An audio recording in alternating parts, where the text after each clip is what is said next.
Traveller's Choice is a cooperative of independent travel agency businesses all around the country.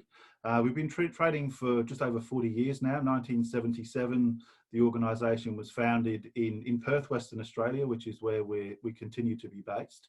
But we now represent a network all around the country. We've got members in every state.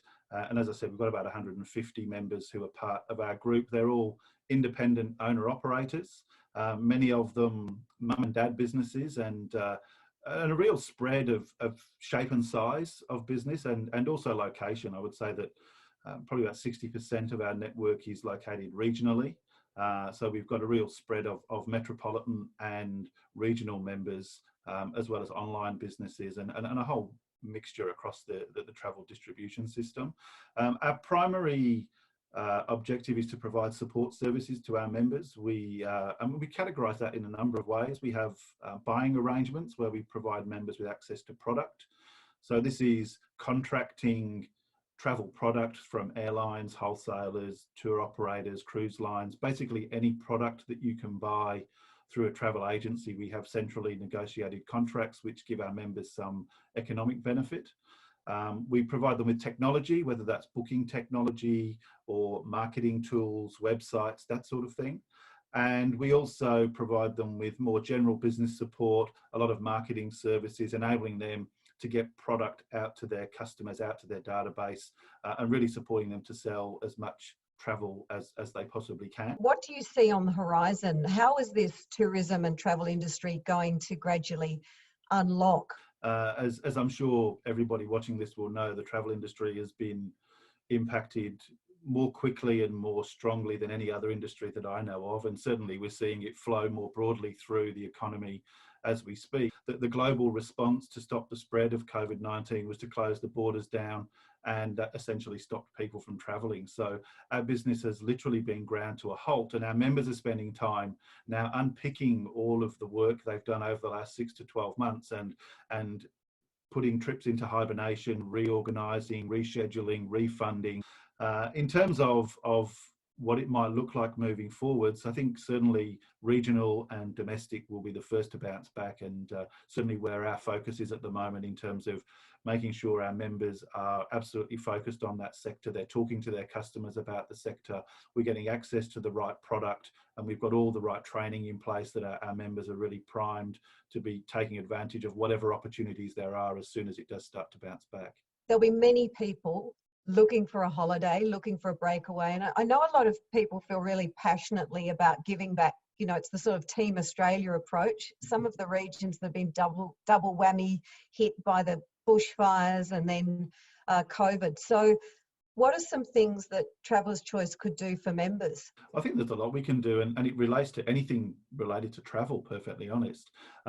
Whether it's through other BCCM members in their corporate travel, whether it's supporting them in organising meetings and events, or I know some members do tours and familiarisation trips. We can help with the planning and the preparation and the booking of all of those, or even for members' own personal travel. And my message is very, very clear to the broader community, not just within BCCM, but around Australia, that even when we're coming out of COVID-19, if it's just a one-night staycation somewhere on the coast, you can still book that through a travel agent and support that business in bouncing back. And a lot of our members, they're not the big multinational businesses, the Flight Centres of the world.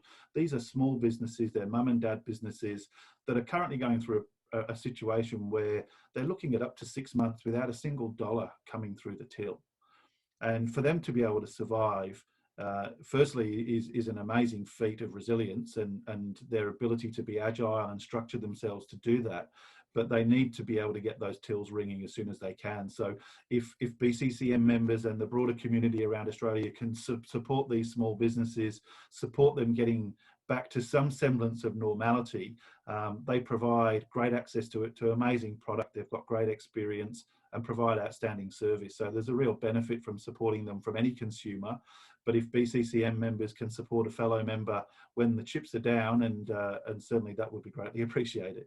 We're all about cooperation amongst cooperatives. It's a global principle, but because of your structure, as well as supporting small and independent operators, SMEs, and Aussie, homegrown Aussie businesses, because of your network, you're actually able to support at the corporate level? Yeah, totally. And whether that's through putting any members in contact with somebody local to where they're based, or whether we do it on a more national level, we've got the opportunity to be flexible. We've got the members within the network with the capabilities, and we can really tailor anything to whatever any member might be looking for. What do you think's going to happen with international travel? Is it just you haven't got the crystal ball to know?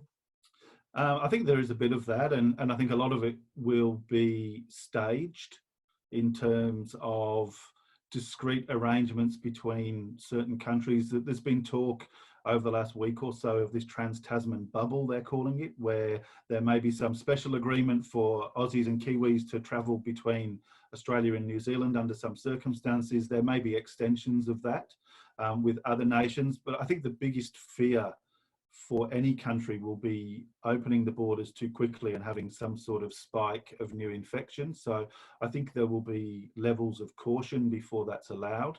It's pretty hard right now, and I think to see international travel before the end of the year will be highly unlikely, and maybe even this time next year before we start to see things. But all of that will be dependent upon what happens globally, what happens with global infections, what happens with the medical research.